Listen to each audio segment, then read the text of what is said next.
আসসালামু আলাইকুম সুপ্রিয় শিক্ষার্থী ভাই বোনেরা, কেমন আছো তোমরা? আশা করি তোমরা অনেক ভালো আছো। শিক্ষার্থী ভাই বোনেরা, আজকে আমি তোমাদের সাথে একটা গুরুত্বপূর্ণ টপিকস নিয়ে আলাপ করব। সেটা দেখো যে রচনা বানিয়ে বানিয়ে লিখে 20-এ 20 পাও কিভাবে পাওয়া যাবে। আমরা 30 পৃষ্ঠার রচনা কিভাবে বানিয়ে বানিয়ে লিখতে পারবো সেটা নিয়ে আজকে কথা বলবো। তাহলে আমরা কি নিয়ে কথা বলবো? যে মিনিমাম 30 পৃষ্ঠার রচনা আমরা বানিয়ে লেখার চেষ্টা করব।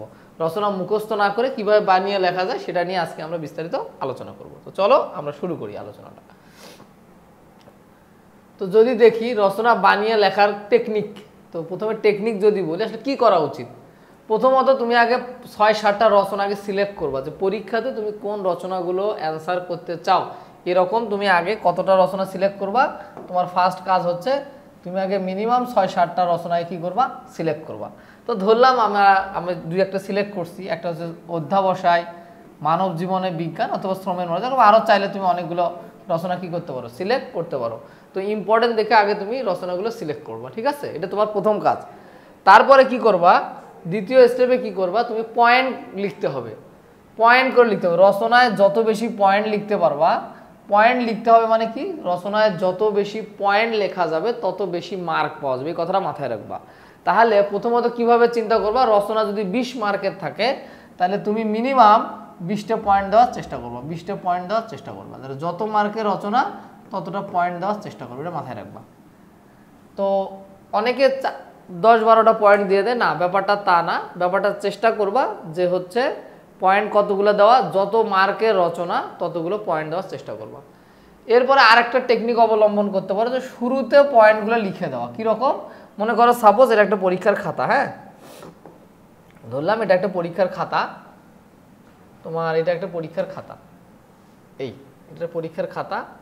এখন তুমি যেটা করতে পারো, খাতায় প্রথমে তুমি কি করবা, রচনা শিরোনাম দিয়ে দিলা, তারপরে তুমি হচ্ছে আগে পয়েন্টগুলো সব লিখে দিলা, এরকম 15-16-20টা পয়েন্ট আগে কি করে দিলা, লিখে দিলা। তারপরে তুমি ধীরে ধীরে পয়েন্টের তুমি কি করা শুরু করবা, বর্ণনাগুলো করা শুরু করবা, ভূমিকা, সংজ্ঞা, এভাবে লেখা শুরু করতে পারো তুমি চাইলে, হ্যাঁ ঠিক আছে। তো এখন দেখো যে শুরুতে পয়েন্টগুলো লিখে দিতে পারো, তুমি চাইলে যে শুরুতে পয়েন্টগুলো লিখে দিতে পারো। তাহলে এটা অনেক টিচারের জন্য, পরীক্ষার হলে টিচারের মিনিমাম সময় পায় কত, 3-4 মিনিট তোমার খাতা কাটার জন্য সময় পাবে। তো এখানে রচনা দেখার জন্য 2-3 মিনিট সময় পাবে। তো সেখানে যে আগে পয়েন্টগুলো টিচার দেখতে পারে তাহলে সুবিধা হচ্ছে, তাহলে তোমার রচনার সম্পর্কে তিনি একটা ভালো আইডিয়া পাবে। তবে চেষ্টা করবা যত মার্কের রচনা ততগুলো পয়েন্ট লেখার জন্য। হ্যাঁ, এই যে এখানে লেখা আছে রচনায় যত নম্বর থাকবে ততগুলো পয়েন্ট লিখবে, এই কথাটা আমি আগে বলে ফেলছি যে পয়েন্ট লিখবে এবং যতগুলো নম্বর ততগুলো পয়েন্ট লেখার চেষ্টা করবা। প্রতিটি পয়েন্টের জন্য 1 পেজ করে লিখবা। প্রতিটি পয়েন্টের জন্য কয় পেজ করে লিখবা, 1 পেজ। আচ্ছা আমি একটু এখানে বলি যে অনেকে প্রশ্ন করো যে স্যার তো 1 পেজ লিখবা বলতে কি এই 1 পেজ, সরি এই যে এখানে পয়েন্টের নাম দিলে এই যে এইরকম করে কি 2-3 পৃষ্ঠায় কি লিখে শেষ করে দিবেন কি, না এরকম করবা না। যেটা করবা সেটা হচ্ছে প্রত্যেকটা পেজে মিনিমাম 10 থেকে 12 লাইন লেখার চেষ্টা করবা। কয় লাইন লিখবা, 10 থেকে 12 লাইন লেখার চেষ্টা করবা একটা পেজে। আর একটা করে পয়েন্ট দিয়ে মিনিমাম কত পেজ লিখবা, মিনিমাম 1 পেজ করে লিখবা। এখন 1 পেজ কীভাবে ফিল আপ করবা সেটা নিয়ে কিছু টেকনিক আছে। তো চলো দেখি। মনে করো সাপোজ এখানে কিছু উক্তি অ্যাড করতে হবে, কিছু কি অ্যাড করবা, উক্তি। মনে করো মনীষীদের উক্তি অ্যাড করলা। তো উক্তি অ্যাড করতে গেলে মনে করো সাপোজ তুমি লিখলা ভূমিকা, আগে প্রথমে লিখলা ভূমিকা, লেখার পর তুমি কিন্তু তোমার ওই লাইনে লেখা লাগতেছে না, তাহলে তুমি 1 লাইন কিন্তু অটোমেটিক খেয়ে দিলা। এরপর তুমি চাইলে নিচ থেকে কি লেখা শুরু করবা। তো লেখা শুরু করলা। তো এখন অনেক সময় তুমি লিখতে পারো যে কাজী নজরুল ইসলামের উক্তি, কোনো একটা বিষয় তুমি একটা উক্তি লিখবা। তো উক্তি লিখতে গেলে তুমি লিখতেছো যে হচ্ছে তোমার এই যে এখান থেকে কমা দিয়ে আগে তুমি উক্তিটা লিখে ফেললা, এই লিখে লিখে লিখে লিখে মনে করো তোমার উক্তি লেখা এখানে শেষ। এরপর তুমি লাস্টে লিখে দিলা যে কাজী নজরুল ইসলাম, উক্তিটা কে লিখছে, কাজী নজরুল ইসলাম। আবার তুমি কিছু লিখলা, লেখার পর এখান থেকে শুরু করলা, করে শেষ করে লাস্টে রবীন্দ্রনাথ ঠাকুর। মনে করো এরকম তুমি যদি লেখো যে রবীন্দ্রনাথ ঠাকুর, তাহলে দেখা যাচ্ছে কি বলতো যে অল্প লেখে মাত্র 10-12 লাইন লিখেই তোমার কিন্তু একটা পেজ কি করা যাচ্ছে, পূরণ করা যাচ্ছে। একটা 10-12টা লাইন লিখলেই তোমার একটা পেজ কি হয়ে যাচ্ছে, ফিল আপ হয়ে যাচ্ছে। তাহলে প্রতিটি পয়েন্টের জন্য কয় পেজ করে লিখবা, 1 পেজ করে লিখবা। তবে সেই পেজটা ফিল আপ করবা, বাট অল্প অল্প এমনভাবে লিখবা যাতে অল্প লিখেই পুরো পেজটা কি হয়ে যায়, ফিল আপ হয়ে যায়। তারপরে 8-10 লাইন লেখার মিনিমাম চেষ্টা করবা যে প্রতি পেজে, হ্যাঁ ঠিক আছে।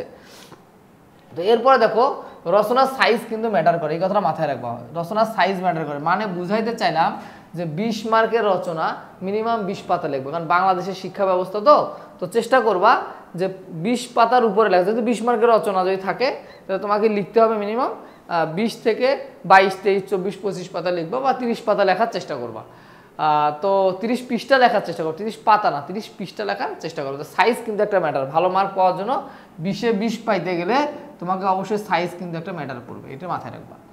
এরপরে কিভাবে কাজ করবা, বিভিন্ন ব্যক্তি বা মনীষীদের উক্তি মুখস্থ করবো। ওই যে কথাটা আগে বলে আসলাম যে উক্তি বা বিভিন্ন মনীষীদের উক্তি যদি মুখস্থ করো তাহলে খাতাতে প্রতি পেজটা ফিল আপ করতে তোমার জন্য কি হয়ে যাবে, সহজ হয়ে যাবে। এরপর কি অ্যাড করবা, বিভিন্ন ছন্দ কবিতা যুক্ত করে দিবা, বিভিন্ন ছন্দ কবিতা যুক্ত করে দিবা, এবং সেগুলোকে আলাদা কালার দিয়ে হাইলাইটস করবে। এরকম লিখবা, লেখার পর এই যে লাস্টে আলাদা কালার দিয়ে, নীল কালার দিয়ে, বা পয়েন্টগুলো যখন লিখবা তখন পয়েন্টগুলো লেখার ক্ষেত্রে কি করবা, নিচে অন্য কালি দিয়ে, নীল কালি দিয়ে বা সবুজ কালি দিয়ে কি করবা, নিচে হচ্ছে তোমার আন্ডারলাইন করে দিবা, ঠিক আছে। তো এই কাজগুলো তোমরা খাতার মধ্যে করতে পারো, এরকম করে আলাদা করে তুমি ওই জিনিসগুলোকে আলাদা করে হাইলাইটস করে দিবা, তাহলে টিচারের বুঝতে কি হবে, সহজ হবে। এরপরে দেখো আরেকটা জিনিস, ইউনিক কিছু লেখা। ইউনিক কিছু লেখা মানে বুঝতে হবে তোমাকে যে তুমি সবাই লিখলো আমার জীবনের লক্ষ্য, এখন আমার জীবনের লিখে সবাই লিখলো হয় আমি ডাক্তার হব, না ইঞ্জিনিয়ার হব, তো এরকম সবাই, বা শিক্ষক হবো, এগুলো লিখে দিবে।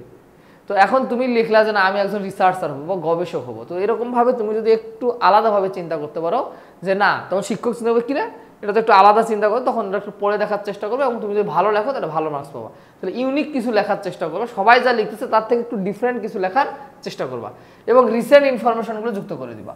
মানে নিত্য নতুন যে ঘটনাগুলো ঘটতেছে এই তথ্যগুলো কি করে দিবা, যুক্ত করে দিবা। এটা তোমার কাজ, যে নিত্য নতুন তথ্যগুলো কি করে দিবা, যুক্ত করে দিবা, হ্যাঁ। এরপর চলো দেখি আমরা যে হচ্ছে কিভাবে একটা রচনা লিখতে হয়। সাপোজ আমি যদি বলি রচনা কিভাবে লিখতে হয়, তো পয়েন্ট যতগুলো বাড়ানো যায়, ঠিক আছে। তো ধরলাম তুমি এই রচনাটাই লিখবা যে মানব জীবনে বিজ্ঞান, তো মানব জীবনে বিজ্ঞান। তো এটা যদি তুমি নর্মালি চিন্তা করে থাকো যে পয়েন্ট তুমি জাস্ট পরীক্ষার হলে চিন্তা করে করে লিখবা, আগে থেকে মুখস্থ করার দরকার নেই, অথবা তুমি চাইলে কিছু পয়েন্ট আগে থেকে সাজায়ও নিতে পারো। তো 1 নম্বর প্রথমে লিখবা ভূমিকা, প্রথমে কি লিখবা, ভূমিকা লিখবা। তো এটা দিয়ে সুন্দর করে এক কিছু লিখে ফেললা, ভূমিকা দিয়ে কিছু লিখে ফেললা। তারপরে হচ্ছে মানব জীবনে বিজ্ঞানের সংজ্ঞা লিখবা, মানব জীবনে বিজ্ঞানের সংজ্ঞা, বিজ্ঞান কি কি কাজ করে আমাদের মানব জীবনে, এটা লিখলা। তারপরে তুমি লিখবা হচ্ছে বিজ্ঞান কি কি কাজ করে, মানুষের মৌলিক চাহিদা অন্ন বস্ত্র বাসস্থান শিক্ষা চিকিৎসা, এই ক্ষেত্রে তো বিজ্ঞানের দরকার, তাই না। অন্ন বস্ত্র বাসস্থান শিক্ষা চিকিৎসা, এই ক্ষেত্রে তো বিজ্ঞান। মানব কল্যাণে বিজ্ঞান মানে কি, মানব জীবনে বিজ্ঞান কি, বিজ্ঞানের উপকারী দিকও আছে, বিজ্ঞানের অপকারী দিকও আছে। তো আমরা যদি বলি খাদ্য উৎপাদনে বিজ্ঞান, এরকম পয়েন্ট লিখবা, খাদ্য উৎপাদন, 1 নাম্বার পয়েন্ট দিলা, এটা 2 নাম্বার দিলা, এটা 3 নাম্বার দিলা, খাদ্য উৎপাদনে বিজ্ঞান, খাদ্য উৎপাদনে বিজ্ঞান, এভাবে লিখলা। তখন এটা সম্পর্কে ব্যাখ্যা দিলা যে কোথায় কোথায় খাদ্য উৎপাদন করতে কি কি কাজে বিজ্ঞান আমাদের সহায়তা করে, সেগুলো লিখে দিলা। তারপরে হচ্ছে বস্ত্র শিল্পে বিজ্ঞান, বস্ত্র শিল্পে বিজ্ঞান, কাপড় তৈরি করার ক্ষেত্রে যে বস্ত্র শিল্পে বিজ্ঞান। তারপরে লিখে দিলা বস্ত্র কি, কলকারখানার ক্ষেত্রে কাপড় উৎপাদন করার ক্ষেত্রে এখানে বিজ্ঞানের যে অবদান আছে সেটা লিখে দিলা। তারপরে হচ্ছে তোমার বাসস্থানের ক্ষেত্রে বিজ্ঞান, বাসাবাড়ি তৈরি করার ক্ষেত্রে বিজ্ঞান, বাসস্থান তৈরিতে বিজ্ঞান।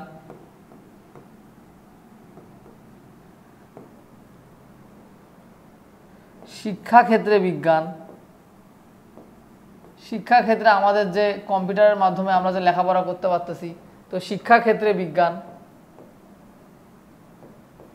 আবার লিখলা 1 2 3 4 5 6 বানায় বানায় জাস্ট লিখবা। তারপরে হচ্ছে তোমার চিকিৎসা ক্ষেত্রে বিজ্ঞান,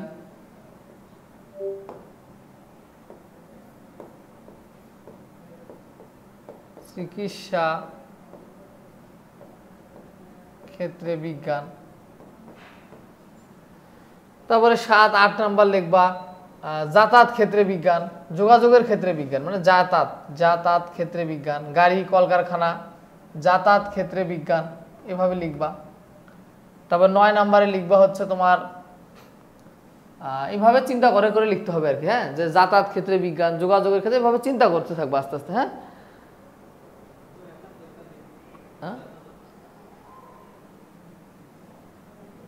ঠিক আছে। এরপর হচ্ছে দেখো আমরা যদি বলি বিজ্ঞানের উপকারিতা অপকারিতা কি, কৃষি ক্ষেত্রে বিজ্ঞান, কৃষি ক্ষেত্রে অনেক লেখা যায় বুঝছো, অনেক পয়েন্ট লেখা যায়, কৃষি ক্ষেত্রে কি কি বিজ্ঞানের অবদান আছে সেগুলো লেখা যাবে। তারপরে 10 নম্বরে যদি বলি আমরা বিজ্ঞানের অপকারিতা কি কি, অপকারিতা কি, অপকারিতা ব্যাখ্যা করা যেতে পারে যে বিজ্ঞানের কুফল কি কি, বিজ্ঞানের ফলে কি কি অসুবিধা হয়, যেমন বায়ু দূষণ হয় 12, যে বায়ু দূষণ, পানি দূষণ, পরিবেশ দূষণ, অনেক কিছু লেখা যায় বুঝছো। তো বিজ্ঞানে মাটি দূষণের ক্ষেত্রে বিজ্ঞান কিভাবে দায়ী, পানি দূষণের ক্ষেত্রে বিজ্ঞান কিভাবে দায়ী, মনে করো মাটি দূষণের ক্ষেত্রে বিজ্ঞান দায়ী, মাটি দূষণে বিজ্ঞান। তারপরে হচ্ছে পানি দূষণে বিজ্ঞান, এরকম পয়েন্ট বানায় বানায় লিখবা, পানি দূষণে বিজ্ঞান। তারপরে হচ্ছে জাস্ট চিন্তা করে করে লিখবা তোমরা, হ্যাঁ, যে বিজ্ঞানের কত, মানব জীবনে বিজ্ঞানের অনেক অবদান আছে, তো এই বিষয়গুলো একটু লেখার চেষ্টা করবা। হ্যাঁ, তো নদী দূষণে বিজ্ঞান, এগুলো দেখে দেখে লিখবা, জাস্ট নদী দূষণে বিজ্ঞান, এগুলো লিখবা। জাস্ট আমি একটা আইডিয়া দিলাম যে তোমরা যদি চাও যে একটা টপিক্সের উপরে এরকম পয়েন্ট আকারে অনেকগুলো টপিক্স চাইলে তুমি অনায়াসেই 15-16-20টা টপিক তুমি কিন্তু 15-16-20টা হচ্ছে কি লিখতে পারো, তুমি চাইলে তুমি কিন্তু পয়েন্ট লিখতে পারো, এবং পয়েন্টের এগেইনস্টে একটু একটু করে লিখে দিলেই তোমার রচনাটা কাজটা হয়ে যাবে। এবং রচনার ক্ষেত্রে প্রত্যেকটা চেষ্টা করবা একটু মনীষীদের উক্তি অথবা কোটা, তোমার হচ্ছে বিভিন্ন বিখ্যাত হচ্ছে তোমার কবিতা, ছন্দ, রিসেন্ট ইনফরমেশন, এগুলো যদি যুক্ত করে দাও তাহলে তোমার রচনাটা আরামসে 20-30 পৃষ্ঠাকে তুমি কী করতে পারবা, লিখতে পারবা। আর বাংলাদেশের শিক্ষকেরা হচ্ছে পেজ গুনে না মার্ক দেয় বুঝছো, তো যার কারণে তুমি যত বেশি পেজ লিখতে পারবা তত একটা ভালো মার্ক পাওয়ার সম্ভাবনা আছে। আবার পেজ লিখতে গিয়ে আবার এত ফাঁকা ফাঁকা লিখিও না যে তোমার হচ্ছে কি বলে টিচারের কাছে মনে হবে এই ফাঁকিবাজি করছে, এটা কিন্তু করা যাবে না, ঠিক আছে। তো এইভাবে একটু চেষ্টা করবা লেখার জন্য। আর তোমরা কি করবা, তোমরা যখন যে তোমাদের যে গাইড বইগুলো আছে বা মূল বইগুলো আছে সেগুলো থেকে রচনার পয়েন্টগুলো আগে সাজায় নিয়ে যাবা। তুমি যে 7-8টা রচনা সিলেক্ট করছো ওই সিলেক্ট আগে পয়েন্টগুলো আগে ভালো করে তুমি সাজায় নিবা, যে এই পয়েন্টগুলো যদি আমি লিখি তাহলে আমার জন্য মোটামুটি রচনা একটা ভালো মার্ক ক্যারি করা যেতে পারে। তো এইভাবে চাইলে তুমি রচনা বানিয়ে বানিয়ে লিখে একটা ভালো মার্ক পাইতে পারো। তো আরেকটা কথা বলে রাখি, তোমাদের হচ্ছে আমাদের একটা বেসিক টু প্রো কোর্স আছে, এখানে হচ্ছে বাংলা ফার্স্ট পেপার এবং সেকেন্ড পেপার চাইলে তুমি আমাদের কোর্সের সাথে এনরোল করতে পারো। এই কোর্সে হচ্ছে আমাদের এই নাম্বারে হোয়াটসঅ্যাপ করে বিস্তারিত কোর্স সম্পর্কে জানবা। এই কোর্সে আমরা কি করি, প্রতিটা টপিক্সের আগে বেসিক পড়াই, তারপরে আমরা হচ্ছে এরপরে যদি এমসিকিউ থাকে সেখানে আমরা এমসিকিউ সলভ করাই, ফাইনালি আমরা শর্ট কোশ্চেন সলভ করাই, এবং এরপরে যদি আমাদের হচ্ছে তোমার কি বলে সিকিউ, বোর্ডে আসা বিগত সালের সিকিউ যেগুলো আছে সেগুলো আমরা পড়াই বোর্ড কোশ্চেনের ক্ষেত্রে, এগুলো আমরা সলভ করাই। তো চ্যাপ্টার ওয়াইজ আমাদের এখানে সুন্দর ওয়াইজ ডেকোরেটিভ করা ক্লাস আছে, তো তুমি চাইলে এই কোর্সগুলোতে এনরোল করতে পারো। বাংলা, ফিজিক্স, কেমিস্ট্রি সব সাবজেক্টের আমাদের কিন্তু ক্লাস আছে। তোমরা চাইলে যদি কোর্সে এনরোল করো তাহলে আশা করি তোমরা একটা ভালো প্রিপারেশন নিতে পারবা। তো ভালো থাকো সবাই, ধন্যবাদ সবাইকে, আল্লাহ হাফেজ।